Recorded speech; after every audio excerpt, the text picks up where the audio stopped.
সৃষ্টিকর্তা তুমি আমাকে কেন এখানে পাঠাইলা, আর এখানে যদি পাঠালে তাহলে আমার সাথে আমার সাথে কারো মেন্টালিটি মিলছে না কেন? একটা কমন প্রশ্ন, অনেকেই বলে যে আপনি ভাইরাল হওয়ার জন্য সার্জারি করেছেন।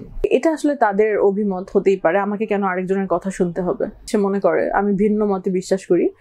এক একটা মানুষের চিন্তা ভাবনা এক এক রকম হতেই পারে। ভাইরাল হওয়ার জন্য তো অনেকে অনেক কিছু করতেছে, তারা হইতে পারতেছে না কেন? আমি তো এরকম বহু ইউটিউবারকে চিনি যারা ভাইরাল হওয়ার জন্য বিভিন্ন জায়গায় একটা ক্যামেরা নিয়ে ঘুরে বেড়াচ্ছে, কখনো আস্থা করে, কখনো বড় লোকরা কি করতেছে সেগুলোর জন্য। কই, সে তো ভাইরাল হতে পারছে না। মানুষের লাইফে কখন কি হয় সেটা খুবই আনপ্রেডিক্টেবল। এটা প্রেডিক্টেবল না, এটা প্রেডিক্ট করা যায় না যে আসলে এটা এই সময় এরকম বা এরকম, এটা হয়ে যায় আসলে। রাস্তায় যখন বের হয় সানাই মাহবুব, অনেক ভক্ত ফ্যান ফলোয়ার থাকে, তাদের সাথে দেখা হয় কিনা, বা দেখা হওয়ার পর তখন কি হয়, সিচুয়েশনটা কি হয়? কিছুই হয় না, স্বাভাবিকভাবেই যেটা সবার সাথে হয় সেটা আমার সাথে হয়। আপু একটা সেলফি তুলি, কেমন আছেন, আপনাকে অনেকদিন দেখছি না, এইগুলো প্রশ্ন করে। তুফান 2 যদি হয়, সেখানে ধরেন যে কোনো নায়ক সেখানে আপনাকে যদি অফার করে, কি করবেন? না, কারণ আমি ফিট না সিনেমায় ওই অ্যাকশন দৃশ্যগুলো করার জন্য। আমার যে ফিটনেসের দরকার আমি সেরকম ফিট না, এই জন্য না।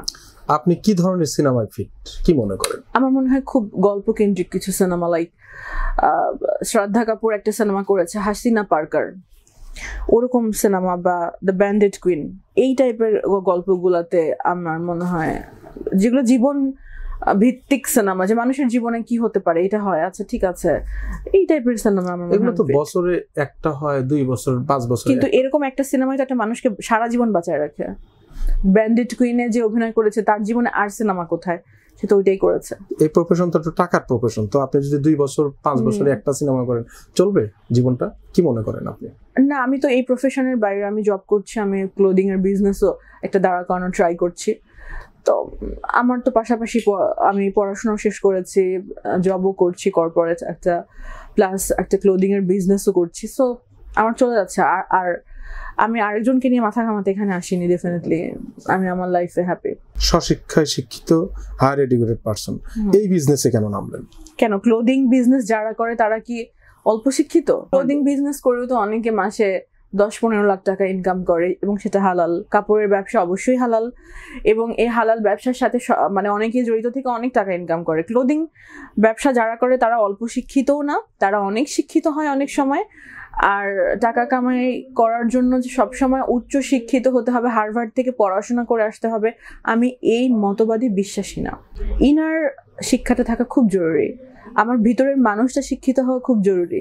আমি যখন কাপড়ের ব্যবসার কথা চিন্তা করছি, আমি তখন ডেফিনেটলি অনলাইন অফলাইন দুটোই, অ্যান্ড আমার কাপড়ের শোরুম কোথায় হবে, আমি এগুলো সব কিছু নিয়ে আসলে অ্যানালাইসিস করছি, যেটা আমার জন্য যে জায়গাটা ভালো হবে, যেখানে আমি চিন্তা করব যে কাপড়ের ব্যবসা এখানে আমি অনেক ভালো রান করাতে পারবো, আমার কোনো টাইপের কোনো প্রবলেম ক্রিয়েট হবে না, আমি সেখানে আসলে আমার কাপড়ের শোরুমটা দিব। বাট আমার খুব ইচ্ছা আছে আসলে গুলশান এক বা বনানীর ওই সাইডটাতে দেওয়া, কারণ একটা দীর্ঘ টাইম আমি নিকেতনে থেকেছি, এবং ওখানকার অনেক মানুষের সাথে অনেক ক্লাব, যেমন লেডিস ক্লাব, মেয়েদের কাপড়ের ব্যবসা বলতে ডেফিনেটলি মেয়েদের শাড়ি কাপড়েরই ব্যবসা। তো গুলশান ক্লাবের অনেক ক্লাব মেম্বারদের সাথে আমার পরিচয় আছে, বনানী ক্লাবের অনেক মহিলা মেম্বারের সাথে আমার পরিচয় আছে। সো আমার কাছে মনে হয় যে আমার ব্যবসাটা আমি ওখানে, কাপড়ের ওই ব্যবসাটা আমি ওখানে রান করাতে পারবো অনেক ভালো। সংসার জীবন কেমন ছিল? একটা সুতাকে পেঁচাতে পেঁচাতে পেঁচাতে পেঁচাতে আরেকটা বানাইছে, বাট আমি কখনোই এটা মানুষ যেটা ভেবেছে আমি সেটা বলতে চাইনি। বাট আক্ষেপ তো আমার, ফার্স্ট অফ অল আমার এই সমাজেই আসলে, আমি মাঝে মধ্যে জিজ্ঞেস করি, সৃষ্টিকর্তা তুমি আমাকে কেন এখানে পাঠাইলা, আর এখানে যদি পাঠালে তাহলে আমার সাথে আমার সাথে কারো মেন্টালিটি মিলছে না কেন, বা কেউ আমাকে বুঝতে পারতেছে না কেন, যে আমার হয়তো বা অন্য কোনো সোসাইটিতে বেড়ে ওঠা উচিত ছিল। তোর মনে হয় সবাই কি আপনার বিপরীত মুখে হাঁটে? না, সবাই না, বাট আমার পক্ষে যারা হাঁটে সেই মানুষগুলো অনেক অল্প, সেই মানুষগুলোর সংখ্যাও অনেক অল্প। আপনি কি ধরনের মানুষ? কি ধরনের বলতে ডেফিনেটলি সে কনজারভেটিভ বা রেস্ট্রিক্টেড কোনো মাইন্ডেড মানুষের সাথে আমার কখনোই কিছু হবে না। রেস্ট্রিক্টেড মাইন্ডের কোনো মানুষ আমাকে বুঝবে না। তো সেই ক্ষেত্রে আমার জন্য কনজারভেটিভ কোনো মানুষের সাথে আমার ফ্রেন্ডশিপও কখনো হয় না, কখনো রিলেশনশিপ তো বহুত দূর কি বাত। কনজারভেটিভ মানুষের সাথে আমার কখনো কথাই বলা হয় না, আমি আসলে অ্যাভয়েড করি। বর্তমান সময়ে সুগার ড্যাডি যেটা কম বয়সী মেয়েরা বেশি বয়স্ক পুরুষদের বেছে নিচ্ছে, এর কারণ কি হতে পারে? সমাজ যেটাকে স্বীকৃতি দেয় না সেরকম কোনো রিলেশনশিপ এই নিয়ে এই সমাজে টিকে থাকাটা ভীষণ টাফ। কারণ এই সমাজের মানুষ কখনোই মানুষের ভিন্ন মত, আমার মতের থেকে এই মতটা আলাদা হবে কেন হবে, আমার মতের থেকে এই মতটা আলাদা কেন হবে, মানুষ এইগুলোই মানতে পারে না। সেখানে মানে স্রোতের বিপরীতে হাঁটা আমার মনে হয় এটা বোকামি। একটা ব্রেক নেওয়ার পরে আমার মনে হয়েছে যে private life is a happy life. আমার মনে হয়েছে সেই জীবনটাই সবচেয়ে বেশি সুখের, যে জীবনে জাজমেন্ট যত কম। আমি আমার জীবনে কি করব না করব এটা নিয়ে মানুষ মতামত কেন দেবে। সো আমার মনে হয়েছে যে একটা private life is a happy life, আমার সবসময় এটা মনে হয়েছে। সানাই মাহমুদ মিডিয়ার সামনে আসছে, মুখ খুলছে, কারণ কি? কারণ সেরকম কিছুই না। ইন্টারভিউতে আমাকে যেগুলো প্রশ্ন করা হয় আমি সেগুলো প্রশ্নের উত্তরে সবসময় বলার চেষ্টা করি যে আসলে আমার পজটা কেন হয়েছিল, কিন্তু ওই টাইপের প্রশ্ন না আমাকে কেউ করে না, হয়তো তারা ভয় পায় আমাকে ওই টাইপের প্রশ্ন করতে, যে আপনি একটা সময় অনেক সরব ছিলেন বাট এতদিন পরে কেন আসলেন। ভাই আমাকে এই প্রশ্নটাই কেউ করে না যে আপনি এতদিন চুপ করে ছিলেন কেন, এত একটা ব্রেকের কেন। মানুষ তো আসলে এই মিডিয়া জায়গাটাই তো আলোচনা সমালোচনা সৃষ্টি করে এবং সবাই সেইটাই করতে চায়। আপনি করতে পারার পরেও কেন চলে গেলেন? আপনার তো একটা বড় অপরচুনিটি ছিল কাজ করার, কাজ কোথায়, কাজ নাই কেন?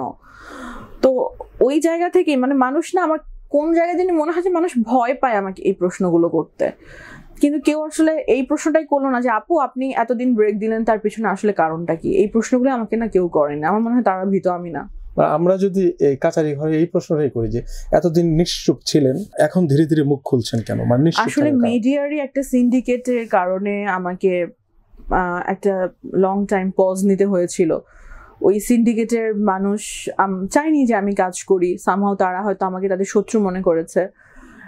দ্যাটস ওয়াই আসলে আমার একটা লং গ্যাপ নেওয়া, একটা ব্রেক নেওয়া, কারণ তারা চেয়েছিল যে আমি যেন ক্যারিয়ার দাঁড়াতে না পারি। এইসব কিছুই আসলে আমার পিছনে লেগে যায় একটা বিশাল বড় চক্র, যার কারণে একটু গ্যাপ নেওয়া, একটু পজ নেওয়া। একটা মানুষ কতক্ষণই বা ফাইট করতে পারে, ইজ নট পসিবল। একটা লং টাইম ফাইট করা একটা মেয়ের পক্ষে একটা সোসাইটিতে, এটা আসলে পসিবল না। এখন মনে হচ্ছে সময়টা একটু যেন কোথায় বদলেছে বা বদলানোর দিকে, মানে পুরোপুরি না বদলালেও কিছুটা হয়তো বদলেছে।